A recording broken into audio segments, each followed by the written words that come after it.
Local programming on KRWG Public Media made possible in part by viewers like you. Thank you. This is KRWG Public Media, TV, radio, online. News that matters.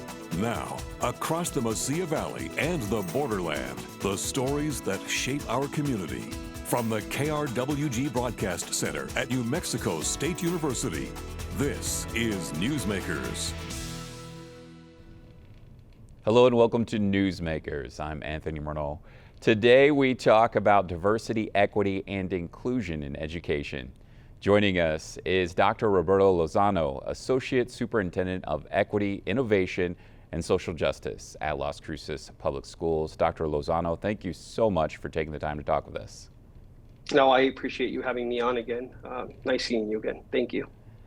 Let's start off with learning a little bit more about your department. Can you share with us the mission of your department and really the full scope of it? No, thank you. That's a great question, and I often get that from the public. So first, it is considered, I oversee a division of, like you mentioned, equity, innovation, and social justice. It was initiated in 2017 with our previous superintendent, Dr. Greg Ewing. And at the time, his vision was to have a division composed of different departments that provided supplemental support to students. So included with the departments that I work with are our special education department, which obviously their focus is working with students who have disabilities.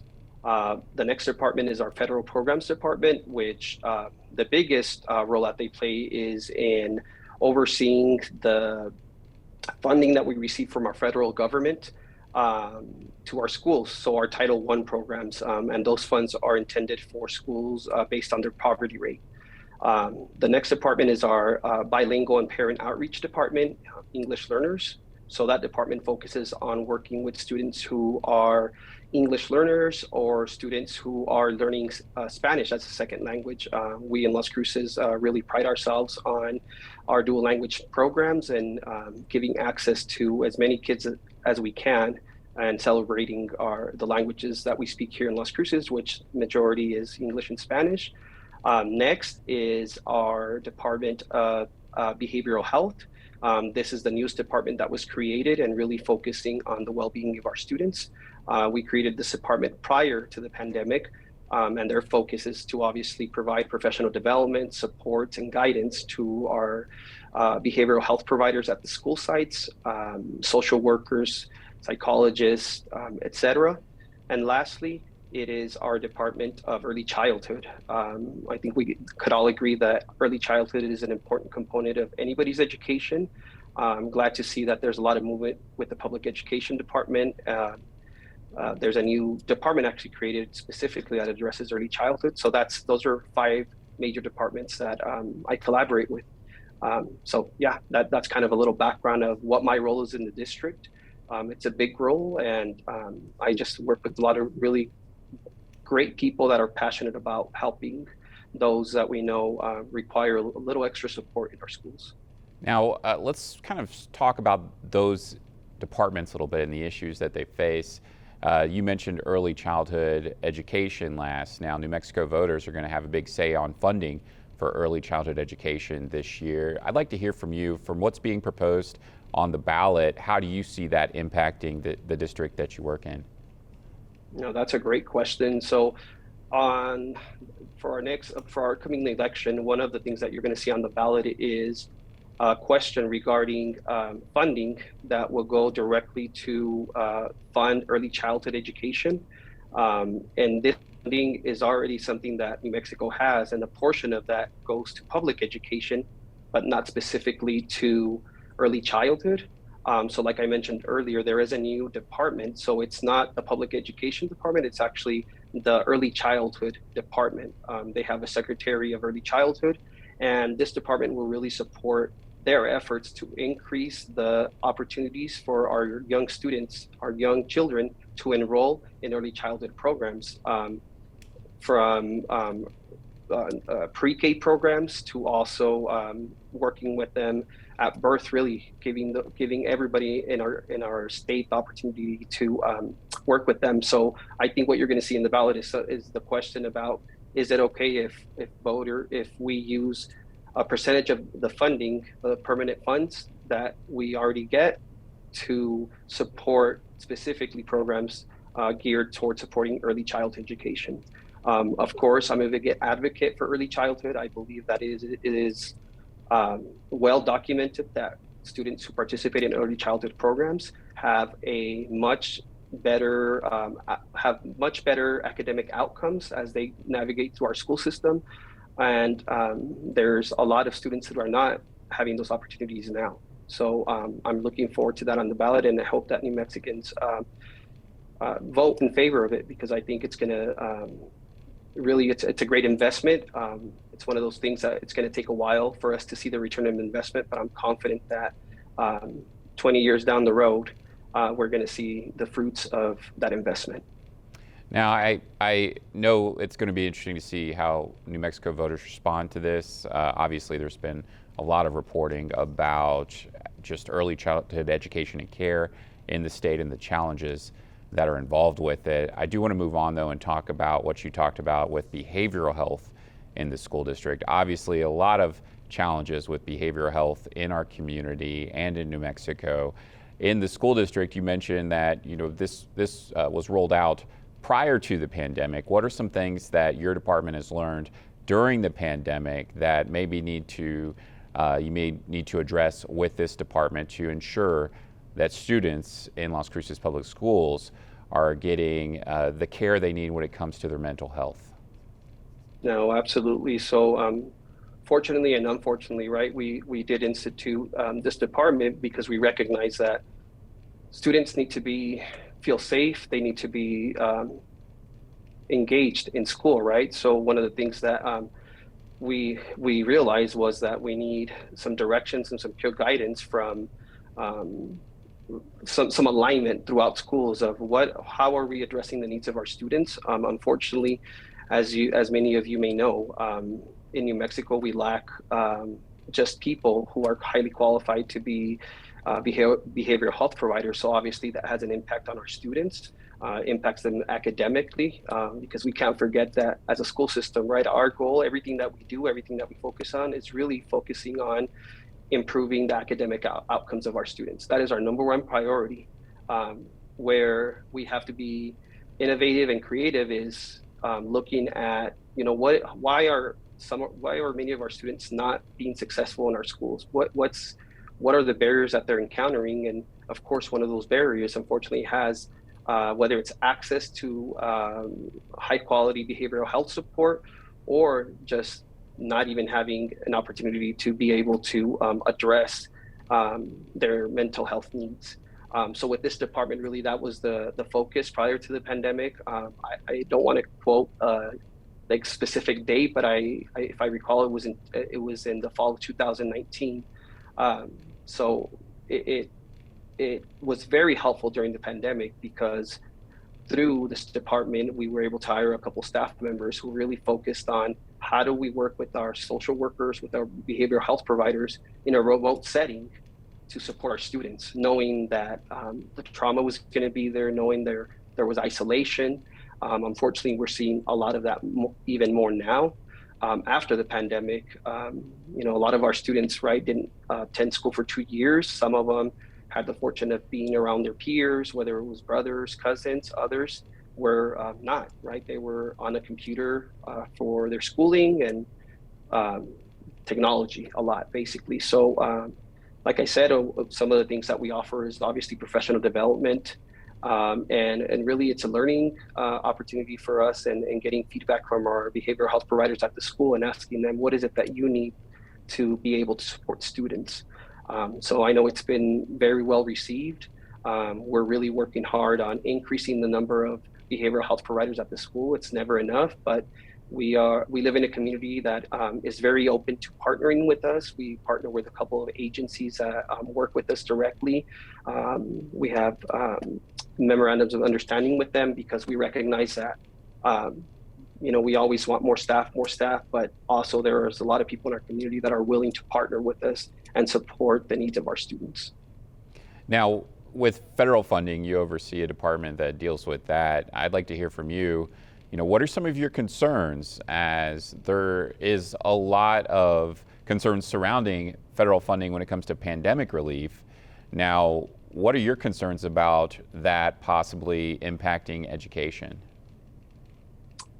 So I mean, I don't know if I would call it concerns, but definitely challenges at this point, right?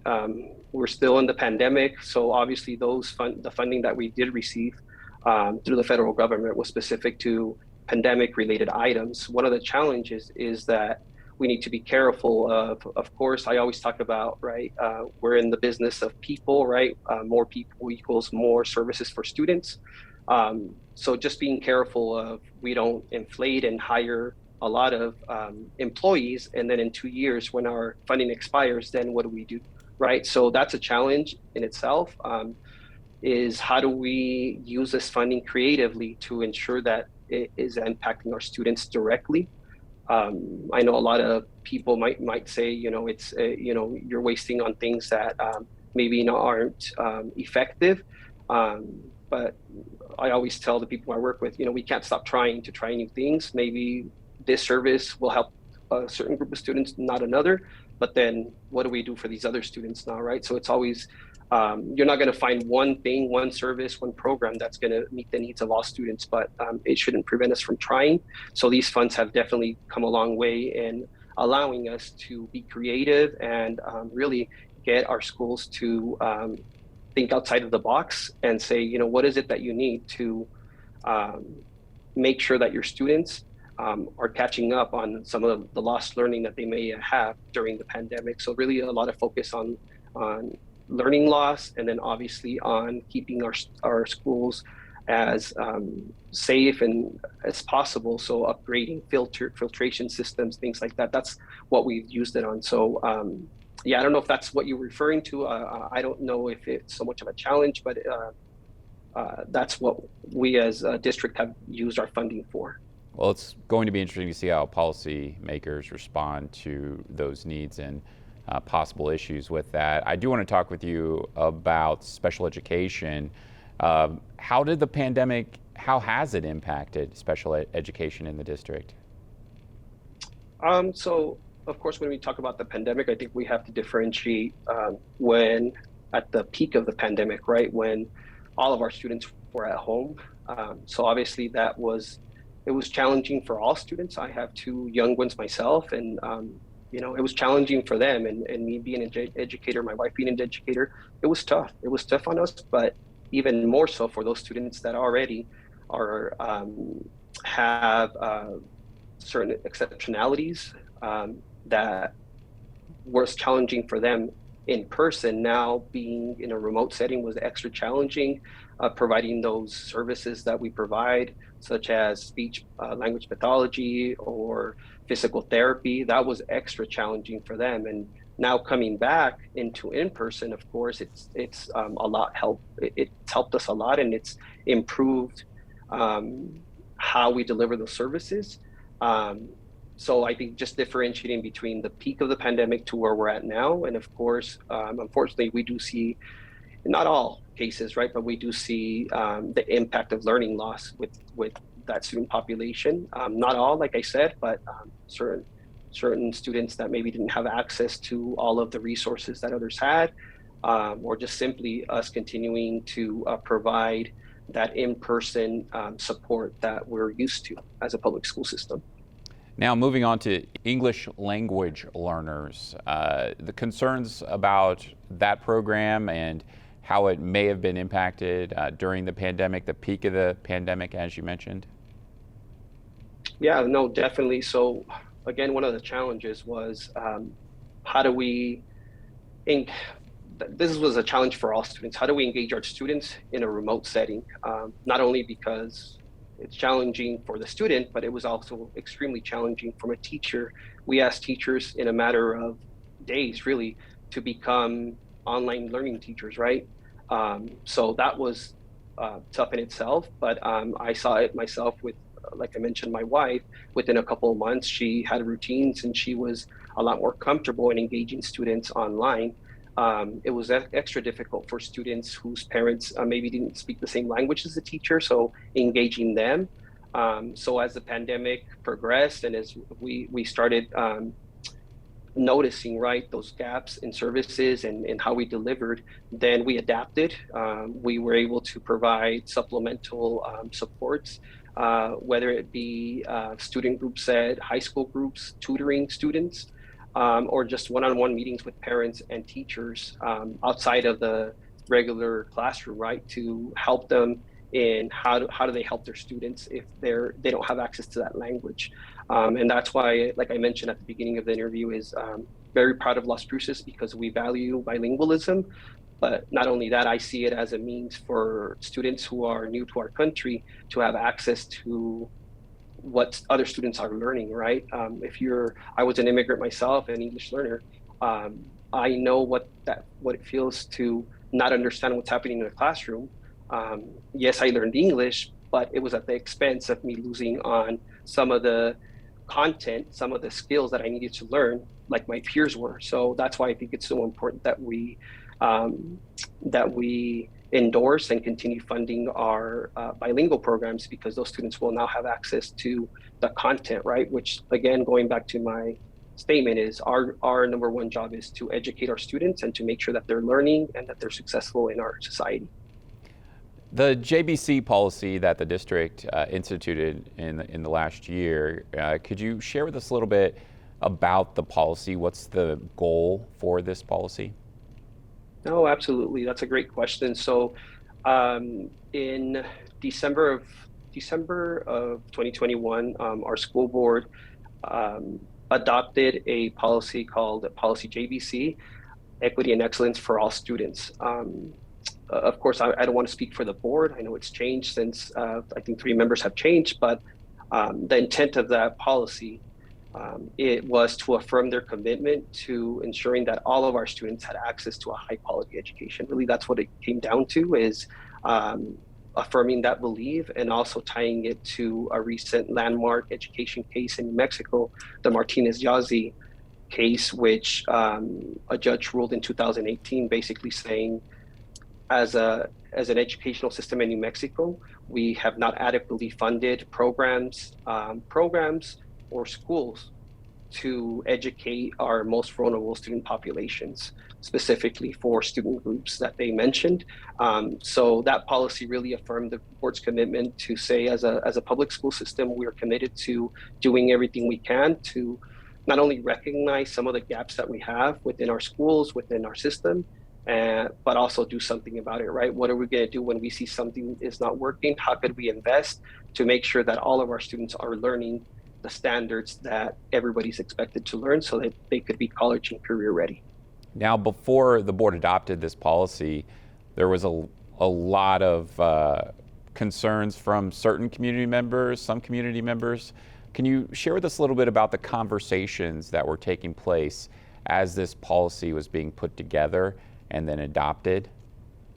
No, absolutely. That's a great question. So I've had several conversations with a lot of our very passionate and interested community members who really truly care about the education of our students and want to make sure, right, that what we're doing is what's best for kids. A lot of the conversations centered around critical race theory and the teaching of racism, race within our school system, or why do we need an equity council if we should be doing that already? So really, at the end of the day, I know after having conversations with a lot of people in our community, I know that we're on the same page as far as outcomes, right? We all want what's best for students here in Las Cruces and in New Mexico, making sure that they're learning, that they're continuing the education. So, I mean, those were some of the major controversies. And I know it wasn't just here in Las Cruces, it was a nationwide discussion around equity and around what does that mean in education, right? Which is a term that I think has been used a lot in different ways. But I know for myself and for our district, really what it means is that we're doing everything we can as a system to support all of our students, regardless of who they are, where they come from, and making sure that we're differentiating and they're engaging in their education. Because again, that is our number one job, is to make sure that all of our students are educated and that we differentiate. We can't just say we're gonna do this one thing and everybody's gonna do it and you have to learn this way. I mean, all of our students come from different backgrounds, different belief systems, so we have to honor that, and that's a hard thing to do, right? It's easy for me to say, but I know as a teacher, how do you differentiate for 20, 25 students that you have in your class? And that's why it's so important for us to provide that professional development on how can you adapt your lessons, how could you adapt what you're providing your students so they could be successful. And like I said, those are our efforts. It's to make sure that teachers recognize, right, that all students come with different backgrounds and qualities. So how do we adapt our lessons to ensure that they're learning what we want them to learn? Because the learning is the same for everybody. It's just how you get there. It's different for everybody. The state of New Mexico has implemented new standards for social studies education. I'd like to hear your thoughts about how LCPS has really made moves to prepare for this implementation. No, thank you for that question. So one of the benefits is that Dr. Wendy Miller Tomlinson, who is our Deputy Superintendent of Instruction and Leadership, was actually part of the committee that developed these standards. So this is her area of expertise. She was a social studies teacher herself, so really understands the ins and outs of history and of social studies. So we're very fortunate that she was part of that group that developed this, along with other educators across New Mexico. So her departments are really preparing for a rollout, and really that requires, like anything else, is a lot of professional development, a lot of resources for teachers to be prepared to teach the lessons, right? That will get them to teach the standards at their school sites. Okay, I want to jump back to the JBC policy real quick.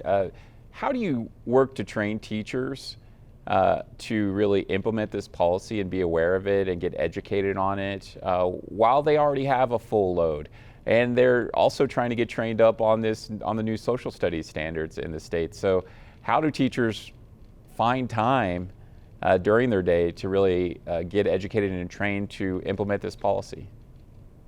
No, that's a great question. And I think when we talk about policy JBC, right, it's not to say that this is a separate thing that we're doing. Like, we're going to have a special training on equity. Equity should be embedded in everything. When we talk about equity, it should be embedded within every training that teachers have, right? So whether it be math, social studies, language arts, having those discussions within that training as to, okay, so here's whatever it may be, right? It's a new curriculum or a new program that we adopted as a school.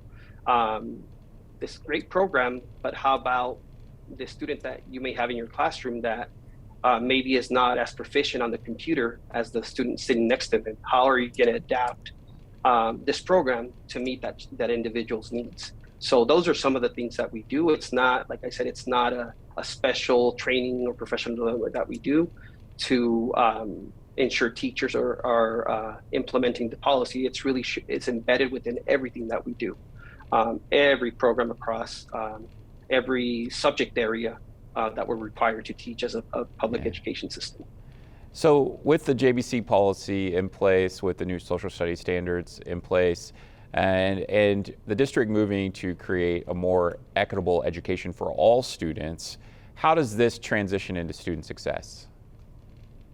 Great question. And really my answer to that is that we continue to work on what data are we using to determine, right, what's working and what's not, and also continue to refine our training, our offerings to our students. It's hard to quantify, right? What metric are we going to use? It's going to be different for each kid, right? We look at growth. Oftentimes in education, the easy thing to do is to say we're going to focus on test scores, which that's an important component. I strongly believe that universities use it. We need to prepare our students for that. But one of the things that we miss is that students are human beings, right? And each student has their qualities, and sometimes teachers get a student from another school or another state, and they're coming in maybe with very little knowledge of language arts, right, or math.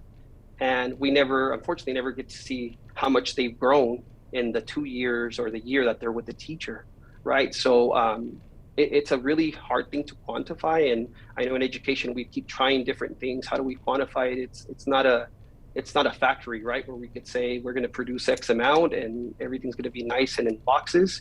Each kid is different. Each situation is different. But at the end of the day, our job is to adapt as much as we can and graduate our students, and for them to be prepared to contribute to our society, whether that be through pursuing higher education, maybe it's the trades, and opening those doors for those students and making sure that each student has the opportunities to take those pathways that they choose that meets their interest. Okay, I see. Dr. Roberto Lozano, thank you so much for taking the time to talk with us on Newsmakers. Thank you. Appreciate the invitation. That's our time for now. You can join us every weekday. It's Morning Edition, 5 to 9. Fresh Air at 11, followed by Here and Now, noon to 2.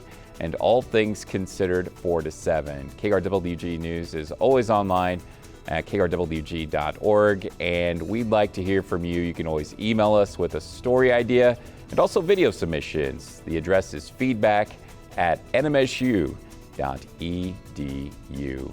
For all of us at KRWG News, I'm Anthony Morneau. Have a wonderful week. We'll see you next time on Newsmakers.